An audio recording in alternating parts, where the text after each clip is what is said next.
Hello and welcome to today's video, where we will be talking about the Glass-Steagall Act, a landmark banking legislation that was passed in 1933 and repealed in 1999. What was the Glass-Steagall Act, why was it enacted, and what were its effects and consequences? Let's find out. What is the Glass-Steagall Act? The Glass-Steagall Act was part of the Banking Act of 1933, which was a response to the Great Depression of the 1930s.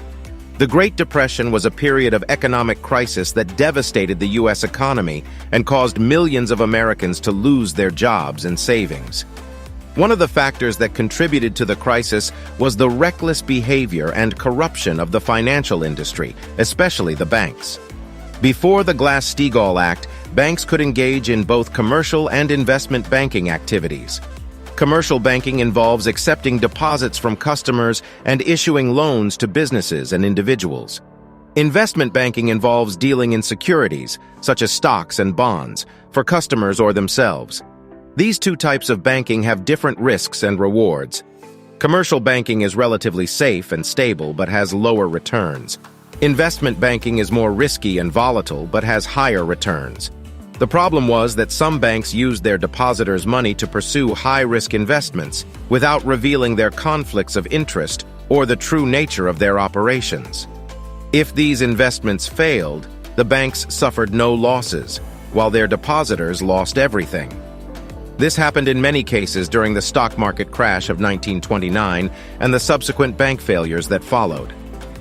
To prevent this from happening again, Congress passed the Glass-Steagall Act, named after its sponsors, Senator Carter Glass and Representative Henry Steagall. The Glass-Steagall Act separated commercial and investment banking by prohibiting banks from doing both. It also created the Federal Deposit Insurance Corporation, FDIC, which insured bank deposits up to a certain amount, initially $2,500, now $250,000.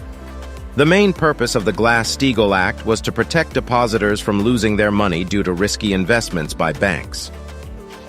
How did the Glass-Steagall Act affect the banking industry? The Glass-Steagall Act had several effects on the banking industry and the economy. On one hand, it reduced the risk of bank failures and systemic crises by limiting the exposure of banks to market fluctuations and speculative activities. It also increased public confidence in the banking system by providing deposit insurance and regulatory oversight. On the other hand, it also reduced the profitability and competitiveness of banks by restricting their sources of income and diversification. It also limited the availability of credit and capital for businesses and consumers by reducing the size and scope of banks. The Glass-Steagall Act remained in effect for more than 6 decades, but it was gradually eroded by changes in the financial environment and regulatory interpretations. How was the Glass-Steagall Act repealed? The Glass-Steagall Act was repealed in 1999 by the Gramm-Leach-Bliley Act, GLBA, also known as the Financial Services Modernization Act of 1999. The GLBA was sponsored by Senator Phil Gramm, Representative Jim Leach, and Representative Thomas Bliley, and signed into law by President Bill Clinton. The GLBA eliminated the 2 provisions of the Glass-Steagall Act that restricted affiliations between banks and securities firms. This effectively ended the separation of commercial and investment banking in the U.S. The GLBA also allowed banks to engage in insurance activities, creating financial conglomerates that offered a wide range of products and services under one roof.